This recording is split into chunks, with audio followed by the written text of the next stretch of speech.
Agama. Syekh, apa hukum seorang suami meminum air susu istrinya? Lepas 2. Kalau sudah 5 kali, maka itu menjadi ibu susuannya.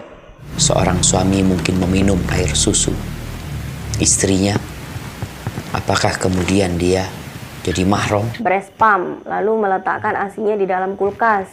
Kemudian suaminya pulang, lalu kemudian buka kulkas, ada susu segar, dingin, kemudian diminumnya misalnya. Kemudian istrinya melihat, "Papa, itu asiku," misalnya. Apakah tiba-tiba suaminya mengatakan, "Wah, istriku, engkau artinya jadi ibu persusuanku." Wah, apakah seperti ini atau bukan? Gitu ya. Nah,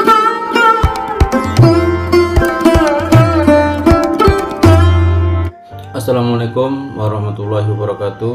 Alhamdulillahirrabbilalamin. Wassalatu wassalamu ala asrafil anbiya'i wal mursalin wa ala alihi wa sahbihi ajma'in. Bagaimana kabarnya teman-teman? Semoga sehat selalu dan tetap dalam lindungan Allah Subhanahu wa taala, dan juga dijauhkan dari berbagai mara bahaya dan juga dari berbagai macam penyakit. Amin ya rabbal alamin. Baik, berjumpa kembali ya bersama kami dengan channel yang membahas mengenai kajian-kajian dan juga hukum-hukum Islam yang akan disampaikan oleh ustadz-ustadz yang telah admin kumpulkan dalam video ini. Baik ya, untuk kesempatan kali ini admin akan membahas mengenai hukum minum ASI istri ya. Apakah bisa menjadikan mahram ya, misalkan suami terminum air ASI daripada istrinya, apakah bisa merubah menjadi mahram? Mari kita dengarkan penjelasan dari ustadz-ustadz yang telah admin kumpulkan dalam video ini. Baik, yang pertama kita dengarkan penjelasan dari Ustadz Abdul Somad. Bagaimana penjelasan beliau? Hukum suami meminum air susu istrinya. Pernah ditanyakan kepada Syekh Ahmad Asyarbas, nama kitabnya Yas'alunaka Fiddin. Yas'alunaka Fiddin. Kalau ada orang bertanya tentang agama, Syekh, apa hukum seorang suami meminum air susu istrinya? Dijawab oleh Syekh Asyarbasi, banyak kerja lain lagi. Tapi kalau dia minum, tidak memberikan efek bahwa nanti dia menjadi mahram dengan istrinya, dengan adik-beradik saudara sesusuan. Nah, nih, kalau dia tanya hukum, tak ada, tidak ada memberikan implikasi efek hukum. Tapi katanya orang bisa menjadi saudara sesusuan kalau minum air susu ketika umur 2 tahun ke bawah.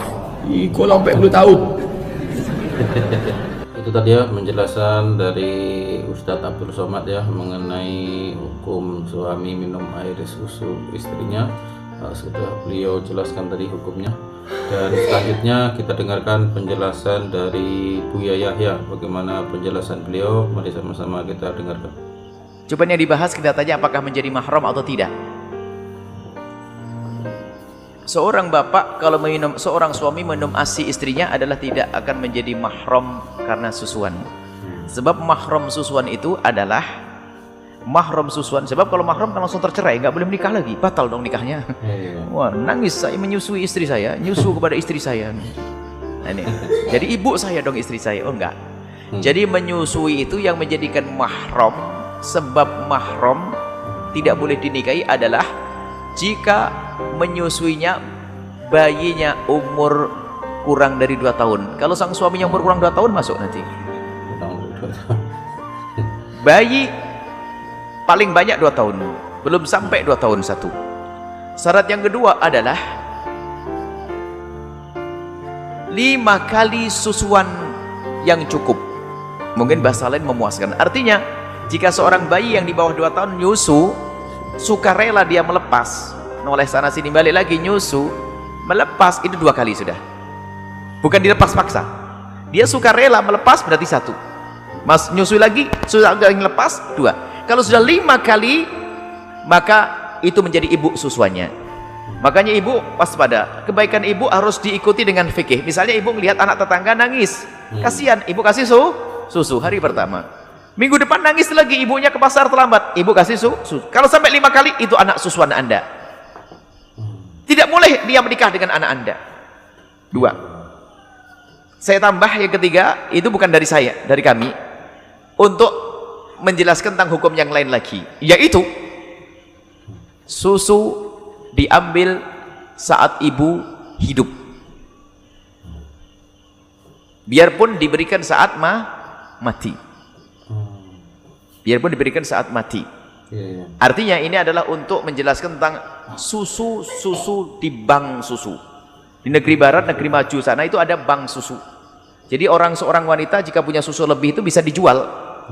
Iya. Karena apa? Mereka ngerti kesehatan, ngerti ciptaan Allah ini, Masya Allah, namanya ASI itu nggak bisa dikalahkan.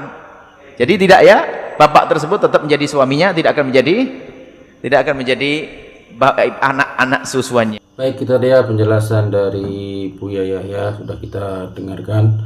Baik, selanjutnya kita dengarkan juga penjelasan dari Ustadz Syafiq Riza Basalamah tentang seorang yang menyusu di kala dewasa. Apakah dia menjadi mahram? Seorang suami mungkin meminum air susu istrinya. Apakah kemudian dia jadi mahram? Tidak. Hukum asalnya bahwasanya susuan yang dapat menjadi mahram itu ketika di bawah umur 2 tahun yang menyusu, dan jumlah susuannya 5 kali. Artinya 5 kali anak itu nyusu sampai kenyang, kemudian dilepas, nanti nyusu lagi, kemudian nyusu lagi sampai 5 kali. Kalau selain itu tidak jadi mahram. Kita lihat penjelasan dari Ustadz Syafiq Riza Basalamah ya, bahwasanya ketika kita meminum daripada ASI istri kita, ya itu tidak akan menjadikan kita mahram. Baik, selanjutnya kita dengarkan penjelasan dari Ustadzah Aini. Maka seorang suami yang terminum ASI istrinya, tiba-tiba mereka jadi mahram sepersusuan atau tidak?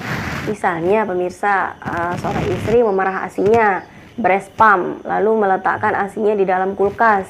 Kemudian suaminya pulang, lalu kemudian buka kulkas, ada susu segar, dingin, kemudian diminumnya misalnya. Kemudian istrinya melihat, "Papa, itu ASIku," misalnya. Apakah tiba-tiba suaminya mengatakan, "Wah, istriku, engkau artinya jadi ibu persusuanku"? Wah, apakah seperti ini atau bukan? Gitu ya. Nah, kita akan melihat dari syarat-syarat terjadinya mahram persusuan, ya. Jadi mahram persusuan itu tidak begitu saja terjadi hanya gara-gara diminum. Harus memenuhi 4 syarat ini dulu baru terjadi mahram persusuan. Pertama syaratnya bahwa ASI itu harus masuk ke dalam perut yang minum. Anggaplah bayi misalnya ya.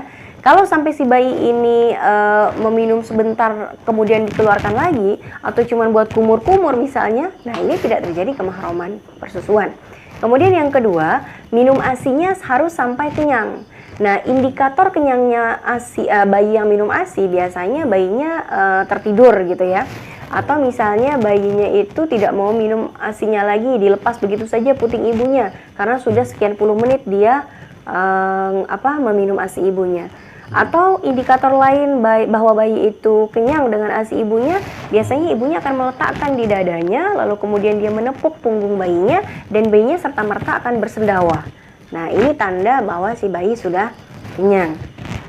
Syarat yang ketiga, bahwa minum ASI sampai kenyangnya itu minimal 5 kali menurut pandangan para ulama.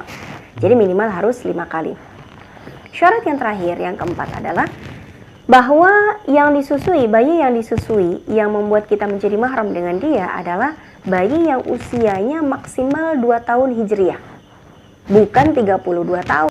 Baik, itu tadi ya penjelasan dari Ustadzah ini dan juga penjelasan dari ustadz-ustadz yang telah kami tampilkan ya dalam video ini. Mudah-mudahan bermanfaat bagi kita semua dan juga sebagai penambahan ilmu bagi kita. Dan juga buat teman-teman yang mau berdiskusi silahkan tulis di kolom komentar. Terima kasih. Wassalamualaikum warahmatullahi wabarakatuh.